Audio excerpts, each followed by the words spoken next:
कथावाचक अनिरुद्धाचार्य। देखिए, सबसे पहले एक बात अपने मस्तिष्क में बिठा लीजिए और वीडियो के अंत तक इसे याद रखिएगा कि मेरा आपसे कोई बैर नहीं है, पर अगर कोई मेरे साधु भगवंतों पर गलत टिप्पणी करे तो उसकी खैर नहीं है।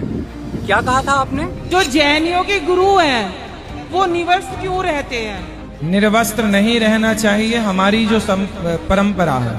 अब वो क्यों रहते हैं, उन्हीं से सवाल करना चाहिए। तो आइए इसी बात पर आपका परिचय कराते हैं सनातन धर्म से।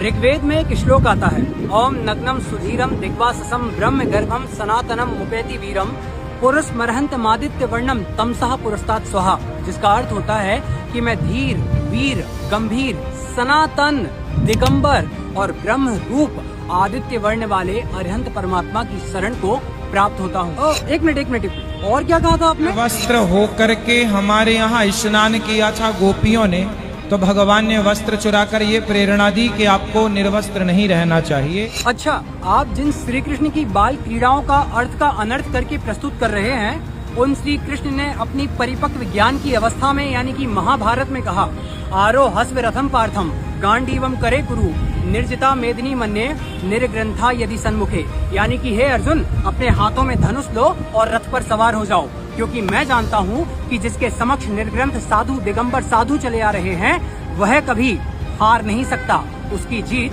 निश्चित है।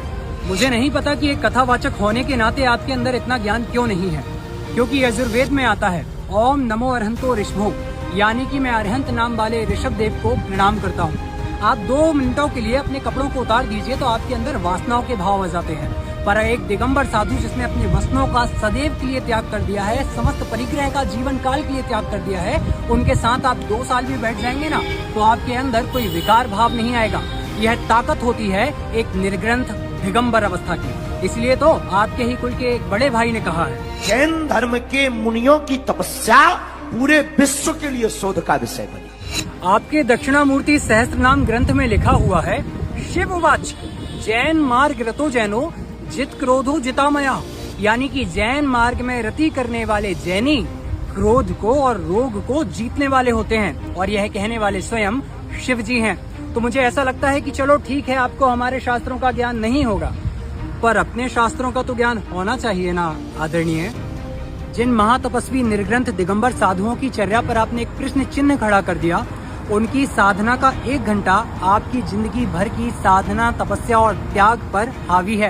क्या आपको पता है, जब कभी हम मुनि भगवंतों के कक्ष में जाते हैं तो निस्सही बोलते हैं और आते हैं तो असही बोलते हैं। उसका उद्देश्य होता है कि आपके चरणों में कई रिद्धियां, सिद्धियां और देवतागण बैठे हुए होते हैं, कहीं उनको हमारे कारण कष्ट ना हो जाए, क्योंकि वे तो अदृश्य हैं, इसलिए हम उनसे हटने के लिए प्रार्थना कर रहे हैं।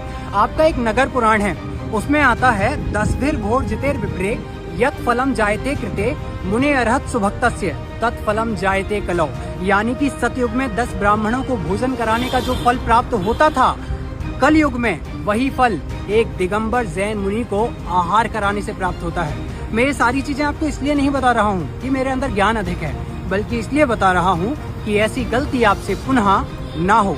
भागवत के 5वें स्कंद के अध्याय 2 से 6 तक भगवान ऋषभ देव का स्तुति परक वर्णन है, पर आपको यह नहीं पता होगा। उसका कारण है, कथा वाचन अगर धर्म ही रहे तो बहुत अच्छा है, परंतु धंधे के मार्ग में अगर थोड़ा सा भी खिसक गया तो हम मूल को छोड़ करके यहाँ वहाँ उलझ जाते हैं। आदरणीय अनिरुद्धाचार्य जी, मेरा उद्देश्य आपको आहत करना या फिर आपका उपहास उड़ाना नहीं है।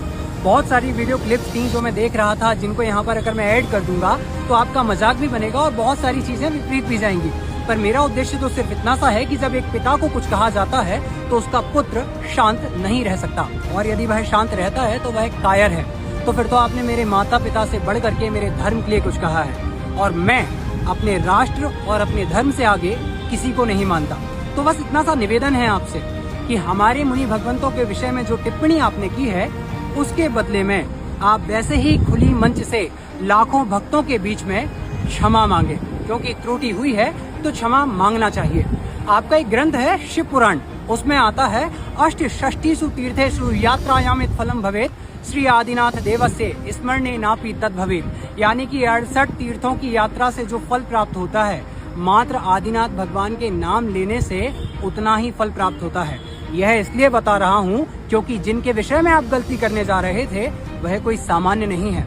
आशा करते हैं आप समझेंगे। आदरणीय अनिरुद्धाचार्य जी, आप एक बड़े प्रसिद्ध और प्रतिष्ठित कथावाचक हैं, तो आपसे निवेदन है कि आपकी कथा के माध्यम से लोगों के मस्तिष्कों में, भोले भाले सीधे साधे लोगों के दिमागों में ऐसी कोई भी चीज ना जाए जो कि उनमें मिथ्या पथ का पोषण करे या फिर किसी और के प्रति बैर उत्पन्न करे। हम आशा करते हैं आप समझेंगे, क्योंकि आप समझदार हैं, ये बहुत अच्छी चीज है। पर हमें ना समझना समझें, ये और भी अच्छी चीज है। क्षमा हमारा धर्म है, हम महावीर की संतानें हैं, हम क्षमा अवश्य करेंगे, पर आपको क्षमा जल्द ही मांगनी होगी। आशा करते हैं आप हमारे इस विनम्रता पूर्वक आग्रह को समझेंगे और मेरे द्वारा कहे गए किसी भी वक्तव्य में कुछ बुरा लगा हो तो सादर उत्तम क्षमा। सादर जय जिनेन्द्र। वीतरागी सर्वज्ञ केवली भगवान श्री राम की जय।